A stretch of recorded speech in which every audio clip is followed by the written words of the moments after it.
Meus amigos, já concluindo a nossa etapa de formação com o Padre Roque Schneider, Deus trouxe para nós aqui no programa Café com Prosa com o Padre Dione, patrocínio da Mineração Santa Rosa, o texto bíblico de 1 Coríntios, capítulo 10, versículos 31 a 33.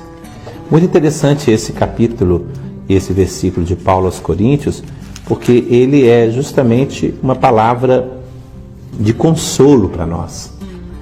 Como eu falei na última live, nós não podemos dar uma de vítima nas nossas comunidades.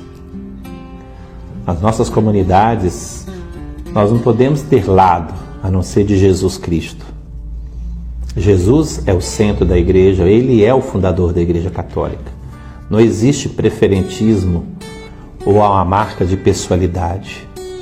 Nós somos seres finitos, com limitações, pecados e erros. E a gente tem que aprender a conviver com os nossos próprios e dos outros. Ninguém pode criar expectativas de perfeição. E nós que temos tendência ao perfeccionalismo ou criteriosos demais como eu sou, a gente pode correr o risco de achar que o outro tem que nos satisfazer. Então tem que ter cuidado. Isso é uma autoanálise e autocura. Você precisa saber que mudam as coisas, transformam as coisas, mas aquilo que é essencial não se mexe.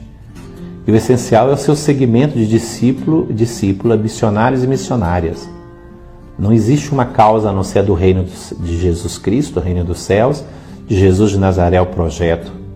Por isso que a Igreja Católica insiste em que toda paróquia tem um projeto, um plano de formação, de critérios, não no que eu quero, mas daquilo que vem o diretório, o colegiado, que nós temos na nossa diocese, o diretório financeiro, patrimonial. Nós temos que seguir alguma coisa, gente. Não podemos criar na paróquia o meu querer. Eu não gosto desse grupo, esse movimento, eu vou trocar aqui, trocar lá. Não. Você tem que promover encontros de assembleias, que não é assembleias no sentido de sindicalismo, assembleias sinodais, onde caminhar juntos, com um projeto viável. Não pode ser uma assembleia também de politicagens, que é essa politicagem de conveniências e de acordos. As minhas ideias não são minhas mais, são as ideias da igreja. Então eu vou com um projeto que já está pronto. O que eu vou fazer é, nos meus talentos e habilidades, dar um tom, uma cor, um pincel, mas eu não posso mudar a estrutura, o bojo, o alicerce da casa. É uma continuidade. Assim também é na liturgia, na pastoral, na catequese. Não podemos achar que somos especialistas e que eu sei e o outro não sabe. Tem que ter cuidado com isso.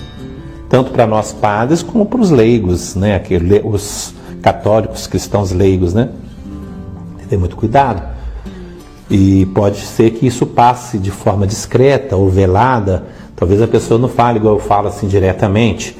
Às vezes as pessoas também fazem os jogos de manipulação sutil, que é pior, porque gera hipocrisia, fingimentos, falsidades. Então tem que ter muito cuidado com isso, que seria uma tentação nossa, de através de certo vitimismo, de coitadinhos, a pessoa transmitir, no fundo, que ela está com sede de poder, está querendo apagar a luz do outro. É assim a vida.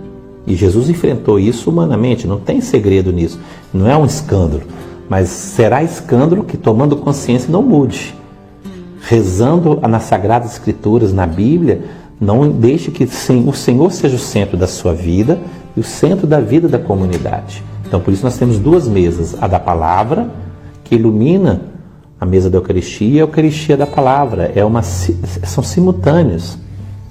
Então, Paulo escreve assim, em 1 Coríntios 10, portanto, quer comais, quer bebais, ou façais outra qualquer coisa, fazei tudo para a glória de Deus. Isso é muito importante. Portai-vos de modo que não deis escândalo, nem aos judeus, nem aos gregos, nem à igreja de Deus. Então nós temos que ter um princípio fundamental para as nossas relações eclesiais. Primeiro, o valor moral. Isso vem do caráter, vem da família. que são coisas essenciais, eu abro mão de tudo quanto há, menos do caráter e da formação que eu tive como católico, dos meus pais, da minha cidade. Não posso abrir mão das minhas raízes, princípios e valores de santidade, valores de convivência, de respeito, não posso. Segundo, o que norteia a moral e norteia toda a nossa convivência dentro de uma instituição tipo a Igreja Católica é a ética. Que não é essa ética de conveniência, ou ética criativa, ou ética manipuladora, ou ética segundo falácias ou sofismas, ou narrativas de pessoas muito capacitadas, mas que tem um pequeno problema de egoísmo, de narcisismo, e é um problema grave de saúde mental que nós estamos passando nesse século.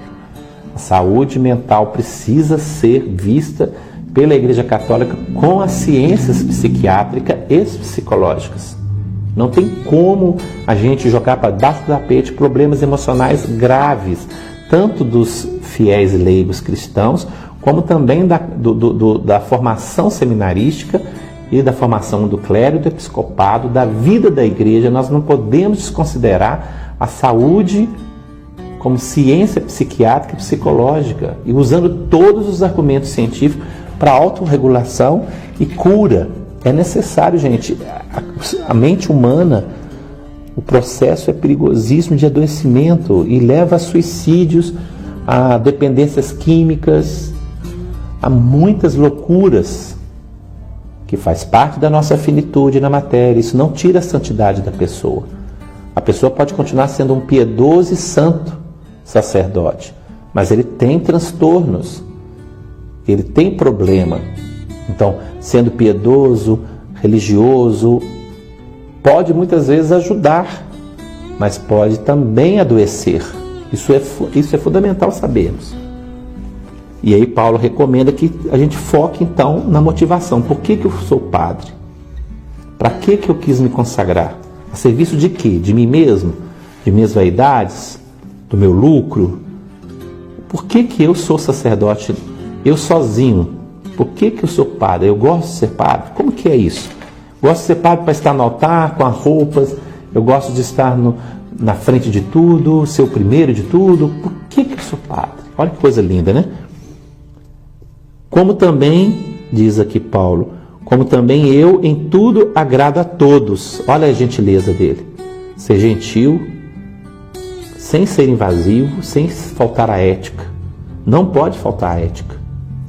O princípio da unidade da igreja, do presbitério, da vida da sua comunidade, capela rural ou urbana, na paróquia, tem que ter ética. Nós temos que estar unidos, mesmos sentimentos. Você não pode quebrar a unidade da família. Nenhum pai, nenhuma mãe quer confusão e briga entre os filhos, entre os irmãos. Não buscando o meu próprio proveito, mas o de muitos, para que assim se possam salvar. Então, a luz do outro não me incomoda. Pelo contrário, eu valorizo a luz do outro. E é importantíssimo aqui também, não tirar vantagens de vulnerabilidades emocionais, psíquicas. Não podemos usar de astúcias, de malícia. E isso pode ser também até inconsciente. A pessoa às vezes já está tão doente que ela não percebe que ela está doente. E ela está fazendo obras de manipulação sem perceber. É muito difícil, gente. Não é uma brincadeira de psicologismos, é uma coisa séria.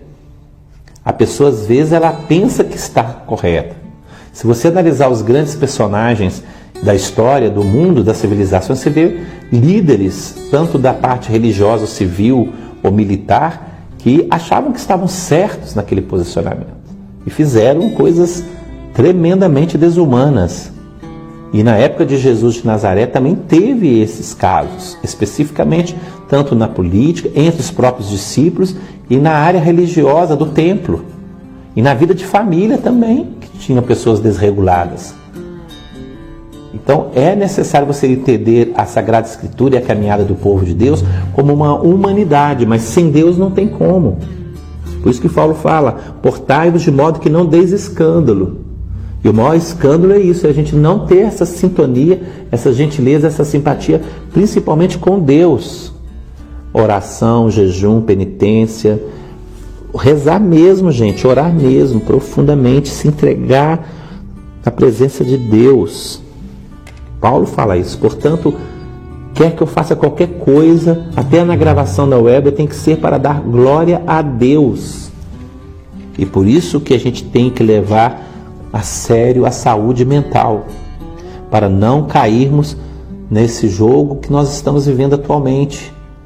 Uma sociedade líquida, uma sociedade sem identidade, um subjetivismo exacerbado, com desequilíbrios terríveis, e tudo dentro de uma sutileza, de uma coisa que as pessoas que não têm muita leitura ou não conseguem perceber, caem em armadilhas de manipulações, de vitimismo, achando que aquelas pessoas, aqueles grupos, aí você fica, meu Deus, como que as pessoas não conseguem enxergar? Então a gente fica um pouco assustado, mas nós temos condições de nos enxergar um todo e manter a paz entre nós.